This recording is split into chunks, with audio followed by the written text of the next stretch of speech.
നമസ്കാരം. ഞാൻ doctor Siju Joseph, MAJ ഹോസ്പിറ്റലിൽ പെയിൻ ആൻഡ് പാലിയേറ്റീവ് കെയർ ഡിപ്പാർട്ട്മെന്റിലെ സ്പെഷ്യലിസ്റ്റ് ഡോക്ടറാണ്. ഇന്ന് ഹീലിംഗ് ടച്ച് പ്രോഗ്രാമിൽ ഞാൻ നിങ്ങളോട് സംസാരിക്കാൻ പോണ മോഡേൺ മെഡിസിന്റെ ഒരു പുതിയ സ്പെഷ്യാലിറ്റി പാലിയേറ്റീവ് കെയർ.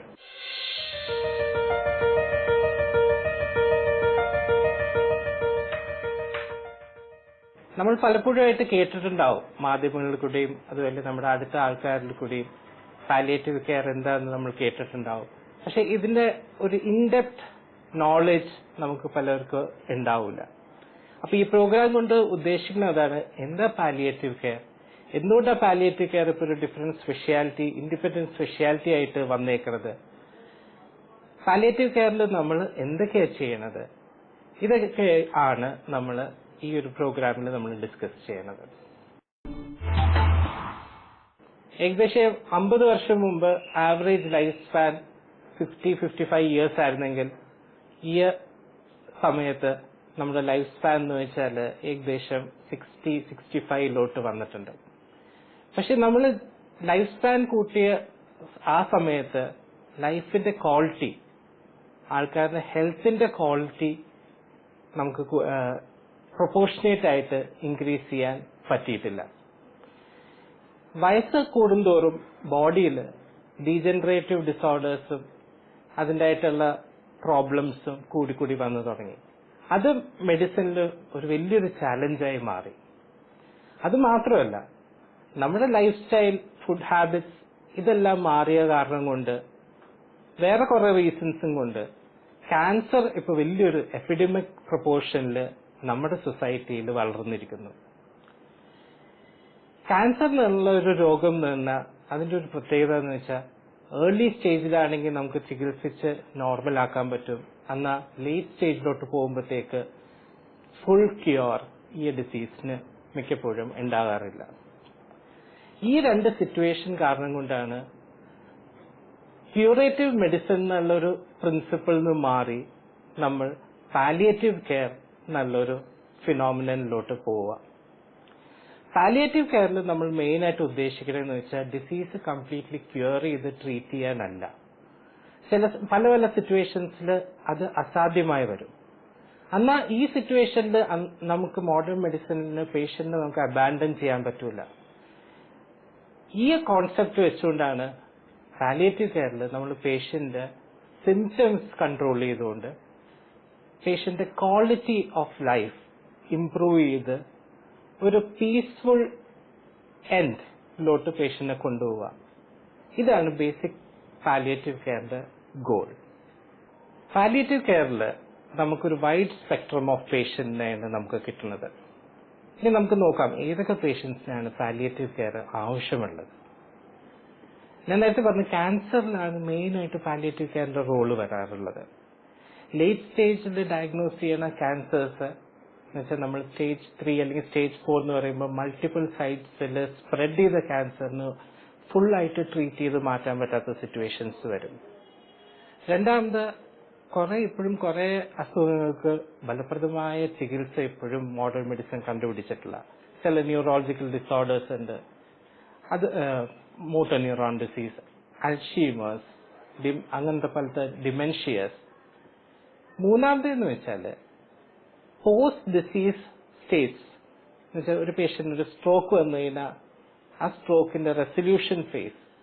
ഈ സിറ്റുവേഷൻസിൽ നമുക്ക് മെഡിസിൻസ് കൊടുത്തുകൊണ്ട് ഡിസീസിനെ കൺട്രോൾ ചെയ്ത് വെക്കാനേ പറ്റുള്ളൂ.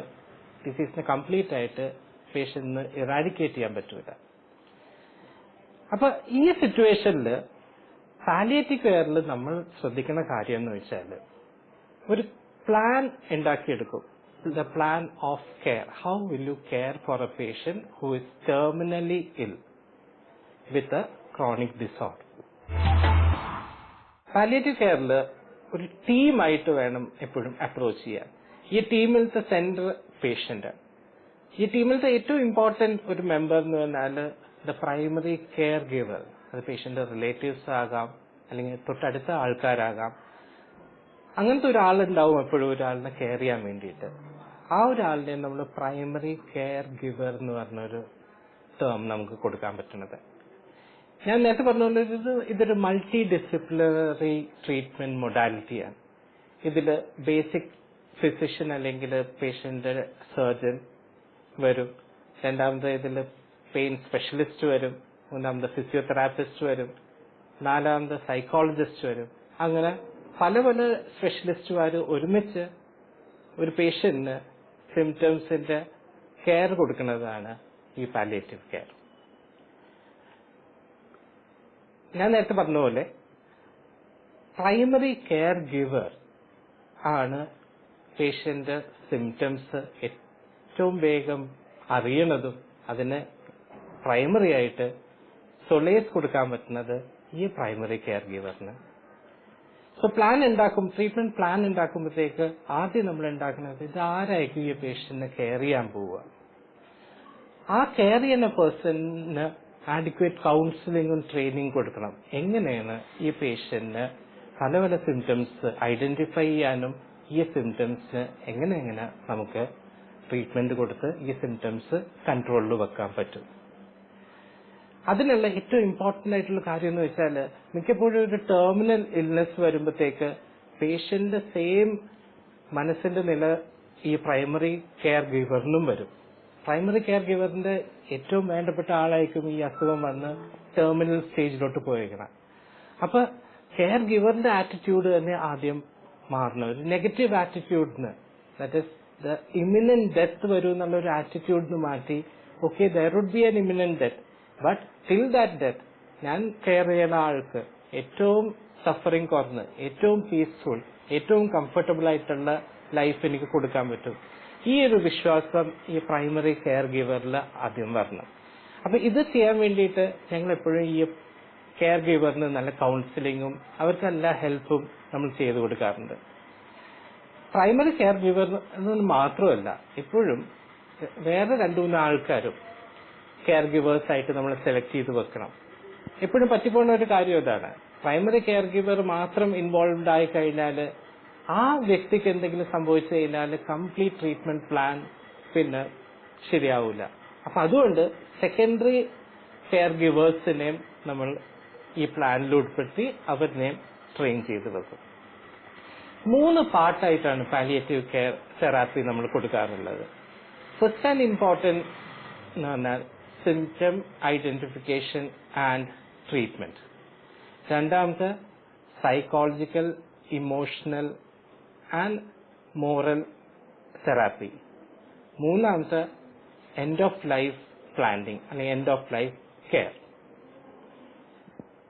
പെയിൻ ആയിരിക്കും മിക്കപ്പോഴും ടെർമിനൽ ഡിസോർഡേഴ്സിൽ ഏറ്റവും പേഷ്യന്റിന് ട്രബിളിംഗ് ആയിട്ടുള്ള സിംറ്റം. പെയിൻ പല പല ഡെഫിനേഷൻസ് പെയിനിന് കൊടുത്തിട്ടുണ്ട് മോഡേൺ മെഡിസിനിൽ. അതിൽ ഒരു ഏറ്റവും ഇമ്പോർട്ടന്റ് ഡെഫിനേഷനാണ് what the patient says that is pain. ആ ഡെഫിനേഷനിൽ തന്നെ കിടക്കുന്നുണ്ട്. പേഷ്യന്റ് എന്ത് പറയുന്നു, എനിക്ക് വേദന ഉണ്ടെന്ന് പറഞ്ഞാൽ അത് നമ്മൾ ഇമ്പോർട്ടന്റ് ആയിട്ട് എടുക്കുക. ഒരിക്കലും പേഷ്യന്റ് വേദന ഉണ്ടെന്ന് പറഞ്ഞാൽ അത് ഒരിക്കലും നെഗ്ലക്ട് ചെയ്യരുത്, അത് ഒരിക്കലും നമ്മൾ നിസ്സാരമായിട്ട് തള്ളിക്കളയരുത്. ഈ ഒരു കോൺസെപ്റ്റ് ഭയങ്കര ഇമ്പോർട്ടന്റ് ആണ് പാലിയേറ്റീവ് കെയറിൽ. പല കാരണങ്ങൾ കൊണ്ട് പെയിൻ വരാം. അപ്പൊ ആദ്യം നമ്മൾ ചെയ്യുന്ന കാര്യം എന്ന് വെച്ചാൽ എന്തുകൊണ്ടാണ് പെയിൻ വന്നേക്കുന്നത്. മെയിൻ ആയിട്ട് പെയിൻ വരുന്ന ഒരു റീസൺ എന്ന് വെച്ചാൽ ഒരു ഓർഗനിൽ ക്യാൻസർ വന്നു കഴിഞ്ഞാൽ ആ ഓർഗൻ കുറച്ച് സ്ട്രെച്ച് ചെയ്യും, വലുതാകും. അപ്പൊ ചുറ്റുമുള്ള നെർവ്സ് സ്ട്രെച്ച്ഡ് ആവും. അതുകൊണ്ട് അതിനെ കാപ്സുലാർ പെയിൻ എന്ന് വിളിക്കും. രണ്ടാമത് വെച്ചാൽ നമ്മുടെ ഹോളോ ഓർഗൻസ്, ഇപ്പൊ നമ്മുടെ കുടല്, ആമാശയം, അതിലൊക്കെ ഗ്രോത്ത് വന്നു കഴിഞ്ഞാൽ ഇതിന്റെ പ്രൊപ്പൽസീവ് ആക്ഷൻ കൂടിയതുകൊണ്ട് ഒരു പെയിൻ വരും. വിസ്കസ് പെയിൻ എന്ന് നമ്മൾ ഇതിന് പറയും.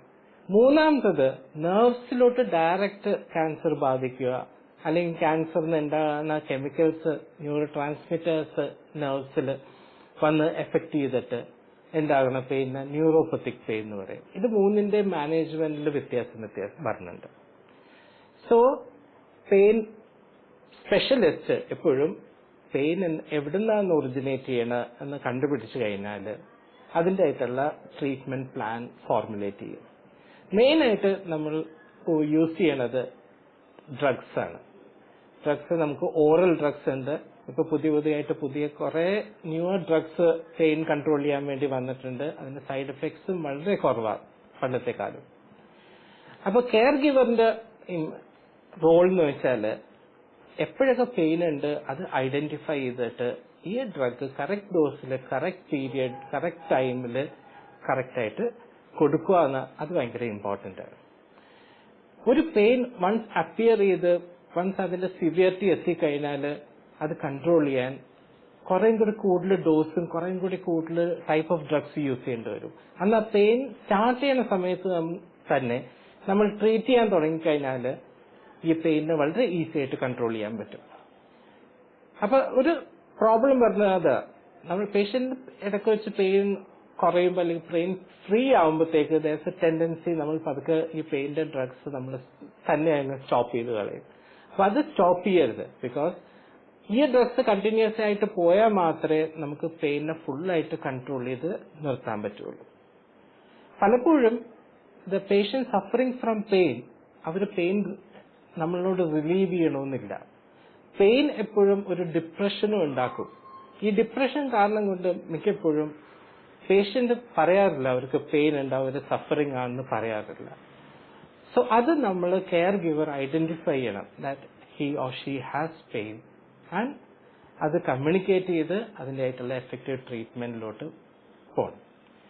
ഇപ്പൊ പെയിന് ടാബ്ലറ്റ്സും ഫാർമക്കോളജിക്കൽ മെത്തേഡ്സും മാത്രമല്ല, വേറെ അഡ്വാൻസ്ഡ് ഇന്റർവെൻഷണൽ പെയിൻ തെറാപ്പി എന്നുള്ളൊരു ടെക്നോളജിയും കോൺസെപ്റ്റും വന്നിട്ടുണ്ട്. ഇതിൽ നമ്മൾ പെയിൻ ഒറിജിനേറ്റ് ചെയ്യുന്ന സ്ഥലത്ത് നമ്മൾ ന്യൂറൽ കത്തീറ്റേഴ്സ് പ്ലേസ് ചെയ്യുക, അതുപോലെ എപ്പിഡ്യൂറൽ അനാലിസിസ് ചെയ്യുക, അതുപോലെ അക്യുപഞ്ചർ, അങ്ങനെ പല നോൺ ഫാർമക്കോളജിക്കൽ മൊഡാലിറ്റീസും ഉണ്ട് പെയിൻ കൺട്രോളിൽ. അപ്പൊ ഇതെല്ലാം കൂടി നമ്മൾ യൂസ് ചെയ്ത് കഴിയുമ്പോഴത്തേക്ക് ഓൾമോസ്റ്റ് 100% നമുക്ക് പെയിനിന്റെ റിലീഫ് കിട്ടും. അപ്പൊ ഒന്നും കൂടി ശ്രദ്ധിക്കേണ്ട കാര്യം എന്ന് വെച്ചാൽ പെയിൻ പേഷ്യന്റ് പറഞ്ഞാൽ ഒരിക്കലും അത് നെഗ്ലക്ട് ചെയ്യരുത്, ഒരിക്കലും അത് സാരമാക്കി കളയരുത്. അടുത്ത പോയിന്റ് എന്ന് വെച്ചാൽ പെയിൻ ചിലപ്പോൾ കമ്മ്യൂണിക്കേറ്റ് ചെയ്തെന്ന് വരൂല. അപ്പൊ നമ്മൾ തന്നെ അത് മനസ്സിലാക്കണം. പേഷ്യന്റിന് പെയിൻ ഉണ്ട്, പെയിന്റെ ആയിട്ടുള്ള സഫറിങ് ഉണ്ടെന്ന് നമ്മൾ മനസ്സിലാക്കാനുള്ള കഴിവ് നമ്മൾ ആർജിച്ചെടുക്കണം. മിക്കപ്പോഴും ഈ ടെർമിനൽ ഡിസീസ് ഉണ്ടെന്ന് ഒരു വ്യക്തി അറിയുമ്പോഴത്തേക്ക് വളരെ നാച്ചുറലാണ് ആ വ്യക്തി ഒരു ഡിപ്രസീവ് ഫേസിലോട്ട് പോകും.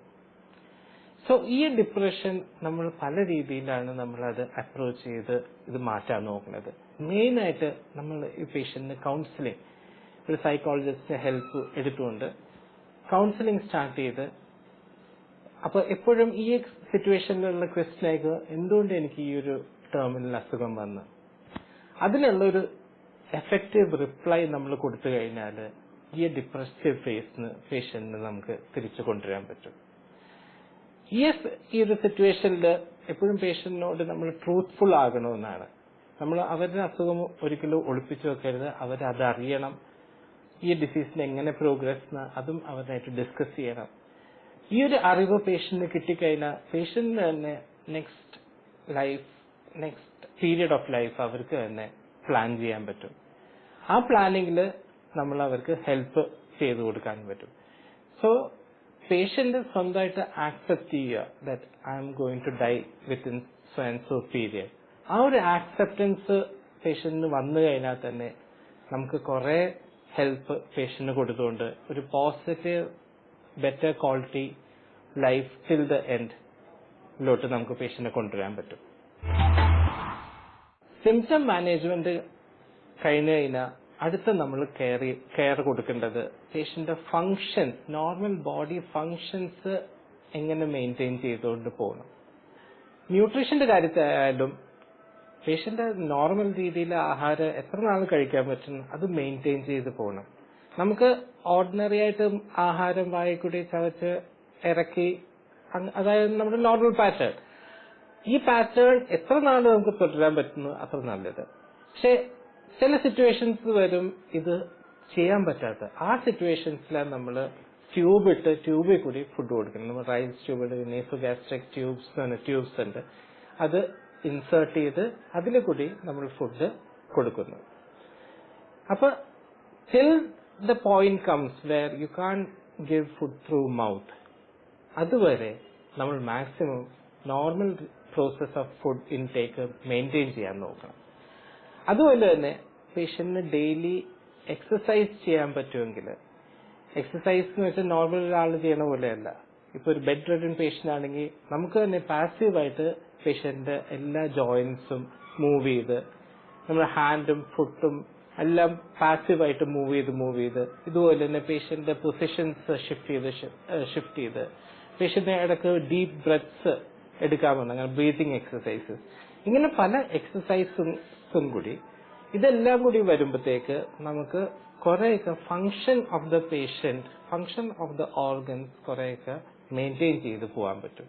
അതും വളരെ ഇമ്പോർട്ടൻ്റ് ആണ്. ബിക്കോസ് വൺസ് ഫങ്ഷൻ സ്റ്റോപ്പ് ചെയ്ത് വരുമ്പോഴത്തേക്ക് പേഷ്യന്റ് സഫറിങ് നാച്ചുറലി കൂടിക്കൊണ്ടിരിക്കും. ബിക്കോസ് ഫങ്ഷൻ സ്റ്റോപ്പ് ചെയ്യുമ്പോഴാണ് dependency on the other persons കൂടാൻ പോവുക. അടുത്ത ഇമ്പോർട്ടൻ്റ് ആയിട്ട് ഉള്ള എന്ന് വെച്ചാൽ end of life care or plan എന്നാണ്. എൻഡ് ഓഫ് ലൈഫ് കെയറിൽ ബേസിക്കലി സ്പിരിച്വൽ ആസ്പെക്റ്റിൽ നമുക്ക് പേഷ്യന്റ് വേണ്ടി പ്രാർത്ഥന അത് ഓർഗനൈസ് ചെയ്യാം.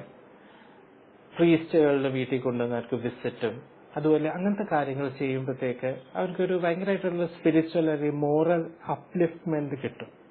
അതും അവരുടെ സഫറിംഗ് കോമ്പണന്റ് ഡിക്രീസ് ചെയ്യാൻ ഭയങ്കര ഇമ്പോർട്ടൻ്റ് ആണ്. ഈ സമയത്ത് ഒരു ഫിനാൻഷ്യൽ പ്ലാനിങ്ങും കൂടി എപ്പോഴും ചെയ്യണം നല്ലതായിരിക്കും. ബിക്കോസ് പാലിയേറ്റീവ് കെയറിൽ കുറച്ച് കോസ്റ്റ് ഇൻകർ ചെയ്യും. അവർക്ക് ഡയപ്പേഴ്സ് ചിലപ്പോൾ യൂസ് ചെയ്യേണ്ടി വരും, ഇടയ്ക്കിടയ്ക്ക് ഹോസ്പിറ്റൽ അഡ്മിഷൻസ് ചിലപ്പോൾ വരും, ചിലപ്പോൾ കോംപ്ലിക്കേഷൻസ് വന്നിട്ട് അതിൻ്റെ ആയിട്ടുള്ള ട്രീറ്റ്മെന്റ് ചിലപ്പോൾ എടുക്കേണ്ടി വരും. അപ്പോൾ എപ്പോഴും ഒരു ഫൈനാൻഷ്യൽ പ്ലാനും ഈ പാലിയേറ്റീവ് കെയർ ട്രീറ്റ്മെന്റ് പ്ലാനിൽ ഇൻക്ലൂഡ് ചെയ്യണം. അടുത്ത ഇമ്പോർട്ടൻ്റ് ആയിട്ടുള്ളത് ഒരു ബെഡ് റിഡൻ പേഷ്യന്റിന് ബേസിക്കലി എങ്ങനെ കെയർ ചെയ്യണമെന്നാണ്. ഇതിൽ ഏറ്റവും ഇമ്പോർട്ടൻ്റ് അവരുടെ എൻവയറമെന്റ് നന്നായിട്ട് നമ്മൾ കൺട്രോൾ ചെയ്യണം. ഒരു അടച്ച ഇരുട്ടുള്ള റൂമിൽ ഒരിക്കലും അവരിനെ പ്ലേസ് ചെയ്യരുത്. അവരെങ്ങനെ നോർമലായിട്ട് ജീവിതത്തിൽ ഇഷ്ടപ്പെടുന്നു ആ ഒരു സിറ്റുവേഷൻ നമ്മൾ റീക്രിയേറ്റ് ചെയ്യാൻ എപ്പോഴും ശ്രമിക്കണം. അവര് ഉള്ള റൂംസ്, നമ്മൾ കെയർ കൊടുക്കുന്ന റൂം എപ്പോഴും നല്ല സ്പേസ് ഉണ്ടായിരിക്കണം, നല്ല വെന്റിലേഷൻ വേണം, അതുപോലെ തന്നെ നല്ല സൺലൈറ്റ് കയറണം. വെന്റിലേഷനും സൺലൈറ്റും വരുമ്പോൾ തന്നെ ഇൻഫെക്ഷന്റെ ചാൻസസ് കുറയും. അതുപോലെ തന്നെ ഡേ ആൻഡ് ലൈറ്റ് വേരിയേഷൻ നമുക്ക് കൊടുത്തു കഴിഞ്ഞാൽ, രാവിലെ സൺലൈറ്റും ലൈറ്റും ഉണ്ട്, എന്നാൽ നൈറ്റിൽ ഫുൾ ഡാർക്ക്നെസ് കൊടുത്തു കഴിയുമ്പോൾ നമ്മുടെ ബോഡിയുടെ ഡയറണൽ സൈക്കിൾ അത് നോർമലായി തുടരും. അത് കാരണം കൊണ്ട് തന്നെ കുറെ ബോഡി ഓർഗൻ ഫങ്ഷൻസ് നോർമലൈസ്ഡ് ആകും. ബെറ്റർ വെന്റിലേഷൻ ഉള്ള കാരണം കൊണ്ട്, ബിക്കോസ് മിക്കപ്പോഴും ഇവർക്ക് ചെറിയ വൂൺസ് അല്ലെങ്കിൽ അൾസേഴ്സ് ഉണ്ടാവും, അല്ലെങ്കിൽ അങ്ങനത്തെ സിറ്റുവേഷനിൽ സ്മെൽ ഉണ്ടാവും. അപ്പൊ നല്ല വെന്റിലേഷൻ ഉണ്ട്, നമ്മൾ അതിന്റെ എക്സ്ട്രാ ആയിട്ട് വെന്റിലേഷൻ ഒരു എക്സോസ്റ്റ് ഫാൻ അല്ലെങ്കിൽ ടേബിൾ ഫാൻ വെച്ച് കഴിഞ്ഞാൽ ഈ സ്മെല്ല് അക്യുമുലേറ്റ് ചെയ്യണം നമുക്ക് കുറെയൊക്കെ പ്രിവെന്റ് ചെയ്യാൻ പറ്റും. നെക്സ്റ്റ് അടുത്ത ഇമ്പോർട്ടൻ്റ് എന്ന് വെച്ചാൽ അവർക്ക് ഇഷ്ടമുള്ള കാര്യങ്ങൾ ചിലപ്പോൾ ഉണ്ടാവും. ചിലപ്പോൾ അവർക്ക് കറണ്ട് അഫയേഴ്സ് അറിയാം, ന്യൂസ് കേൾക്കുക അല്ലെങ്കിൽ മ്യൂസിക്. അപ്പൊ ഇതിനുള്ള ഫെസിലിറ്റി നമ്മൾ അറേഞ്ച് ചെയ്ത് കൊടുക്കുക. നമുക്ക് ചിലപ്പോൾ തോന്നുന്നത് ഒരു ഡിമെൻഷ്യ പേഷ്യന്റ് ആയിരിക്കും, അവരിത് ചിലപ്പോൾ അവരുടെ പെർസെപ്ഷൻ അവരുടെ ലോ ആയിട്ട് അവരിതൊന്നും ശ്രദ്ധിക്കുന്നുണ്ടാവില്ല. എന്നാലും ഒരു TV വെച്ച് കൊടുക്കുക, അതിൽ നല്ല പ്രോഗ്രാംസ് അല്ലെങ്കിൽ ന്യൂസ് അല്ലെങ്കിൽ സ്പിരിച്വൽ പ്രോഗ്രാംസ് വെച്ച് കൊടുക്കുക, നല്ല മ്യൂസിക് വെച്ച് കൊടുക്കുക. ഇതെല്ലാത്തിനും ഒരു പോസിറ്റീവ് എഫക്റ്റ് സ്റ്റഡീസ് കാണിച്ചിട്ടുണ്ട്. റൂമിലത്തെ ടെമ്പറേച്ചറും നമ്മൾ നല്ലതായിട്ട് കൺട്രോൾ ചെയ്യേണ്ടി വരും. ബിക്കോസ് എപ്പോഴും ഈ സ്ട്രോക്ക് ഒക്കെ കഴിഞ്ഞ പേഷ്യൻസിന് അല്ലെങ്കിൽ സിവിയർ ക്യാൻസർ ആയിട്ട് കറ്റക്സി ഉള്ള പേഷ്യൻസിന് ടെമ്പറേച്ചർ കൺട്രോൾ അവരുടെ ബോഡിയുടെ റെഗുലേറ്റ് ചെയ്യാൻ പാടുവരും. അപ്പൊ നമ്മളൊരു റൂം ടെമ്പറേച്ചർ മോണിറ്റർ ചെയ്യണ തെർമോമീറ്റർ, ഹ്യൂമിഡിറ്റി മോണിറ്റർ ചെയ്യണ ഗാഡ്ജറ്റ്സ് ഇപ്പൊ ഈസിലി അവൈലബിൾ ആണ്. അത് വെച്ചിട്ട് ഒരു നോർമൽ റൂം ടെമ്പറേച്ചർ എന്ന് പറഞ്ഞാൽ കംഫർട്ടബിൾ ടെമ്പറേച്ചർ എന്ന് പറഞ്ഞാൽ 28 to 30 ഡിഗ്രി സെൽഷ്യസ് അത് റൂമിൽ എപ്പോഴും മെയിൻറ്റെയിൻ ചെയ്യാൻ നോക്കുക. ഒരു bed ridden patient environment control ചെയ്ത് കഴിഞ്ഞ് നെക്സ്റ്റ് ഇമ്പോർട്ടൻറ്റ് എന്ന് വെച്ചാൽ ബവൽ ആൻഡ് ബ്ലാഡർ കെയർ ആണ്. ബിക്കോസ് ഇവര് ബെഡ് റിഡൻ ആയ അതുകൊണ്ട് independent bowel and independent bladder ഇവർക്ക് മെയിൻറ്റെയിൻ ചെയ്യാൻ പറ്റൂല. അപ്പോൾ ഒരു ഡിസിഷൻ എടുക്കേണ്ടത് ഇവർക്ക് ആർട്ടിഫിഷ്യലായിട്ട് കത്തീറ്ററൈസ് ചെയ്ത് യൂറിൻ അതിൽ നിന്ന് കളക്ട് ചെയ്ത് അങ്ങനെ ആ ഒരു മെത്തേഡിലോട്ട് പോകണമെന്നുള്ളൊരു ഡിസിഷൻ ആ ടൈമിൽ എടുക്കണം. കത്തീറ്ററൈസേഷൻ എപ്പോഴുള്ള പ്രോബ്ലം എന്ന് വെച്ചാൽ ഒന്ന് ഇൻഫെക്ഷന്റെ റേറ്റ്സ് കൂടുതലാണ്. അപ്പോൾ മാക്സിമം എത്ര യൂറിൻ അവർക്ക് ഇൻഡിപെൻഡന്റ് ആയിട്ട് എക്സ്ക്രീറ്റ് ചെയ്യാൻ പറ്റുന്നത് അത് ആ ഇൻഡിപെൻഡന്റ് സ്റ്റേജ് മെയിൻറ്റെയിൻ ചെയ്യുക. പക്ഷെ ഒരു പോയിന്റ് എത്തുമ്പോഴത്തേക്ക് ഒരു ബെഡ് വെറ്റിങ്ങും ആ ഒരു സ്റ്റേജിലോട്ട് പോകുമ്പോൾ അത് കൂടുതൽ ഇൻഫെക്ഷൻസിന് പ്രോൺ ആക്കും. അത് കാരണം കത്തീറ്ററൈസേഷൻ എന്ന് പറഞ്ഞൊരു ഡിസിഷൻ എടുക്കണം. ഇപ്പൊ കത്തീറ്റേഴ്സും പുതിയതായിട്ടുള്ള modern catheters, silicone based catheters വന്നിട്ടുണ്ട്. ഈ കത്തീറ്റേഴ്സ് 3 or 6 months വരെ നമുക്ക് മാറേണ്ടതായിട്ട് വരില്ല. അത് കാരണം കൊണ്ട് തന്നെ കത്തീറ്ററൈസേഷൻ ഇപ്പോൾ ഒരു വലിയൊരു പ്രോബ്ലം ആയിട്ട് വരുന്നില്ല. ബെഡ് റിഡൻ പേഷ്യന്റ് മൂന്നാമത്തെ ഏറ്റവും ഇമ്പോർട്ടന്റ് ആയിട്ട് വരുന്ന ഒരു പ്രോബ്ലം എന്ന് വെച്ചാൽ പ്രഷർ സോഴ്സ് എന്ന് പറയും, അല്ലെങ്കിൽ ഡീക്യുബിറ്റസ് അൾസേഴ്സ് എന്ന് പറയും. എന്ന് വെച്ചാൽ ഇവരൊരു പൊസിഷനിൽ കിടക്കുന്ന കാരണം കൊണ്ട് ഇവർ ബാക്കിൽ പ്രഷർ വരുന്ന സ്ഥലത്ത് വ്രണങ്ങൾ ഉണ്ടാവും, അത് ഇൻഫെക്റ്റഡ് ആവും, അത് കുറച്ച് അവിടുന്ന് പെയിൻ ആയിട്ട് വരാൻ തുടങ്ങും. പെയിൻ മാത്രമല്ല, അത് ഇൻഫെക്റ്റഡ് ആയി കഴിഞ്ഞാൽ അവിടുന്ന് സ്മെല്ലും ഫൗൾ സ്മെല്ലും എല്ലാം വരാൻ തുടങ്ങും. ഡീക്യുബിറ്റസ് അൾസർ അല്ലെങ്കിൽ പ്രഷർ സോർ വരാണ്ട് നമ്മൾ നോക്കാൻ അതാണ് ഏറ്റവും ഇമ്പോർട്ടന്റ്. ബിക്കോസ് പ്രിവെന്റ് ചെയ്യാൻ അത് ഈസിയാണ്, വന്നു കഴിഞ്ഞാൽ ക്യൂർ ചെയ്യാൻ ഇത് ഡിഫിക്കൽട്ടും ആണ്. അപ്പൊ ഇടയ്ക്കിടയ്ക്ക് പൊസിഷൻസ് മാറ്റുക. അതുപോലെ തന്നെ ടോട്ടലി ബെഡ് റിഡൻ ആണെങ്കിൽ ഇപ്പൊ സ്പെഷ്യലൈസ്ഡ് ബെഡ് വന്നിട്ടുണ്ട്. മുമ്പത്തെ കാലത്ത് നമ്മൾ വാട്ടർ ബെഡ്സ് ആയിരുന്നു യൂസ് ചെയ്തുകൊണ്ടിരുന്നത്. ഇപ്പൊ കുറേ കൂടി അത് മോഡേണൈസ് ചെയ്തിട്ട് എയർ ബെഡ്സ് അല്ലെങ്കിൽ ആൽഫ ബെഡ് എന്ന് വിളിക്കുന്ന എയർ ബെഡ്സ് വന്നിട്ടുണ്ട്. അതിൽ ഈ ബെഡിന്റെ അകത്തൂടി കണ്ടിന്യൂസ് സർക്കുലേഷൻ ഓഫ് എയർ ഉണ്ടാവും. അപ്പോൾ പേഷ്യന്റിന് ഒരു ഭാഗത്ത് മാത്രം പ്രഷർ വരാത്ത രീതിയിൽ എയർ സർക്കുലേറ്റ് ചെയ്യും. അപ്പൊ ഇങ്ങനത്തെ ഒരു ബെഡ് ഈസി ആയിട്ട് അവൈലബിൾ ആണ്. അത് ചില പാലിയേറ്റീവ് കെയർ സൊസൈറ്റീസ് ഇത് റെന്റിന് കൊടുക്കാറുമുണ്ട്. അപ്പോൾ പേഷ്യന്റിനെ ഇങ്ങനത്തെ ഒരു ബെഡിൽ പ്ലേസ് ചെയ്യുക. ഈ ബെഡ് പ്ലേസ് ചെയ്ത് കഴിഞ്ഞിട്ട് ഇടയ്ക്കിടയ്ക്ക് പൊസിഷൻ ചേഞ്ച് ചെയ്തുകൊണ്ടിരിക്കുക. അപ്പൊ നേരെ കിടക്കുന്ന പേഷ്യന്റ് ആണെങ്കിൽ പതുക്കെ ചരിച്ച് പില്ലോട് സപ്പോർട്ടിൽ ചരിച്ച് കിടത്തുക. അതുപോലെ തന്നെ കാലും കൈയുടെ പൊസിഷൻസ് ഇടയ്ക്കിടയ്ക്ക് മാറ്റിക്കൊണ്ട് ഇരിക്കുക. അതുപോലെ തന്നെ നമ്മൾ ദിവസം കെയർ കൊടുക്കുമ്പോഴത്തേക്ക് ബാക്കിൽ പ്രഷർ വന്ന പോയിന്റ്സ് ശ്രദ്ധിക്കുക. പ്രഷർ സോഴ്സ് ആദ്യം തുടങ്ങുന്നത് സ്കിന്നിൽ ഒരു റെഡ്നെസ്സും അവിടെ ഒരു നീർക്കെട്ടും ഉണ്ടാവും. ഇതാണ് ഫസ്റ്റ് സൈൻ. ഇങ്ങനെ വരുമ്പോൾ തന്നെ മോയ്സ്ചറൈസിങ് ക്രീംസ് അവിടെ അപ്ലൈ ചെയ്യുക. ഡ്രൈനെസ് ഉണ്ടെങ്കിൽ ആ ഡ്രൈ ഏരിയാസിൽ നല്ലതായിട്ട് ക്രീം അപ്ലൈ ചെയ്യുക. പിന്നെ ബബൽ ബ്ലാഡർ ലീക്കേജ് കാരണം കൊണ്ട് സോക്കേജ് എന്താണെന്നുണ്ടെങ്കിൽ അത് സോക്കേജ് മാറ്റി ഡ്രൈ ആയിട്ട് കീപ്പ് ചെയ്യുക. ഈ എഫക്റ്റീവ് സ്റ്റെപ്സ് എടുത്തു കഴിഞ്ഞാൽ തന്നെ നമുക്ക് ബെഡ് സോഴ്സ് കുറെ പ്രിവെന്റ് ചെയ്യാൻ പറ്റും. വൺസ് സോഴ്സ് വന്നു കഴിഞ്ഞാൽ ബെഡ് സോർ അപ്പിയർ ചെയ്ത് കഴിഞ്ഞാൽ പിന്നെ ആന്റിബയോട്ടിക്കും ഡ്രസ്സിങ്സും വെച്ച് നമുക്കത് കൺട്രോൾ ചെയ്ത് എടുക്കാൻ പറ്റും. അടുത്ത ലാസ്റ്റ് ഇമ്പോർട്ടന്റ് ആയിട്ടുള്ള കാര്യം എന്ന് വെച്ചാൽ ന്യൂട്രീഷനാണ്. ന്യൂട്രീഷൻ ഇതൊരു ബെഡ് റിഡൻ പേഷ്യന്റ് ആകുമ്പോഴത്തേക്ക് ഒരു നോർമൽ ഹെൽത്തി അഡൽട്ടിന്റെ ന്യൂട്രീഷന്റെ ഒരു 80% ന്യൂട്രീഷൻ മതിയാകും. നമ്മൾ ശ്രദ്ധിക്കേണ്ട ഒരു കാര്യം എന്ന് വെച്ചാൽ ഈസി ആയിട്ട് ഡൈജസ്റ്റ് ചെയ്യാൻ പറ്റുന്ന ഫുഡ്സ് വേണം കൊടുക്കാൻ. മൊബിലിറ്റി കുറയുമ്പോൾ നാച്ചുറൽ ആയിട്ട് നമ്മുടെ വൻകുടലിന്റെ മൂവ്മെന്റും അതിലെ ബ്ലഡ് സപ്ലൈ കുറയണ കാരണം കൊണ്ട് ഡൈജഷനും കുറയും. അപ്പൊ കുറേ കൂടി ഈസി ആയിട്ട് ഡൈജസ്റ്റ് ചെയ്യാൻ പറ്റുന്ന ഫുഡ്സ്, അതുപോലെ തന്നെ ഗ്യാസ് ഫോമിങ് കൂടുതലുള്ള ഫുഡ്സ്, പൾസസ് ആയാലും അല്ലെങ്കിൽ നമ്മുടെ ചേന, റൂട്ട്, ടാപ്പിയോക്ക അങ്ങനത്തെ ഇതൊക്കെ കുറച്ചും കൂടെ കുറച്ച് കൊടുക്കുക. ഫ്രൂട്ട്സ്, അതുപോലെ തന്നെ ഫ്രൂട്ട് ജ്യൂസസ്, ഇതിൽ മൾട്ടി വൈറ്റമിൻസും മൈക്രോന്യൂട്രിയൻസും കൂടുതലുള്ള ഫുഡ് ഐറ്റംസ് ആണ്. അത് കൂടുതലും കൊടുക്കുക.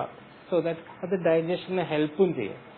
ബിക്കോസ് ഫ്രൂട്ട്സിലുള്ള ഫൈബർ എപ്പോഴും ഗട്ട് മോട്ടിലിറ്റിയും സ്റ്റൂൾ ഫോർമേഷനും ഹെൽപ്പ് ചെയ്യുന്ന സാധനങ്ങൾ. ഒരു ഡയറ്റീഷ്യൻ അല്ലെങ്കിൽ ന്യൂട്രീഷനിസ്റ്റിനെ കൊണ്ട് ഒരു ഡയറ്ററി പ്ലാൻ ഉണ്ടാക്കിയ വളരെ നല്ലതാണ്. ഇനി ഈ പേഷ്യൻസിന് ഇഷ്ടപ്പെട്ട ചില ഭക്ഷണങ്ങളൊക്കെ ഉണ്ടാവും. ചിലപ്പോൾ പക്ഷേ ഡയബറ്റീസ് ഉള്ള കാരണം കൊണ്ട് അവരോട് പതിരം കഴിക്കണ്ടെന്ന് പറഞ്ഞിട്ടുണ്ടാവും.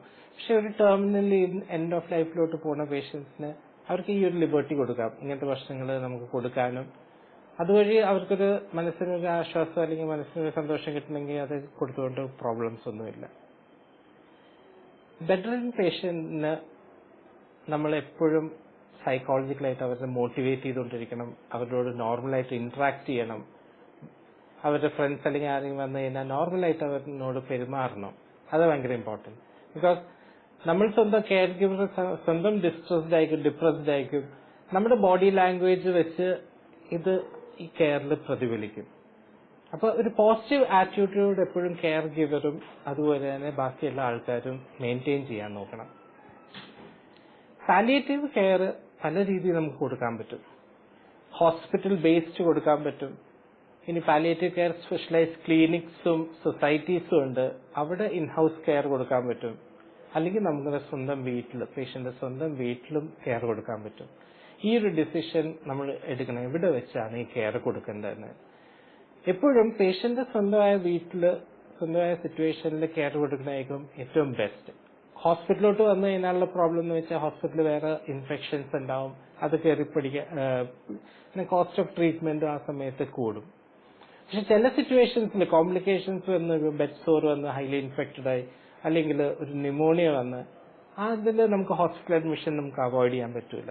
അപ്പോൾ ഹോസ്പിറ്റൽ അഡ്മിഷൻ ഏറ്റവും മിനിമൈസ് ചെയ്യാൻ നോക്കുക, അത് one of the principles of palliative care ആണ്.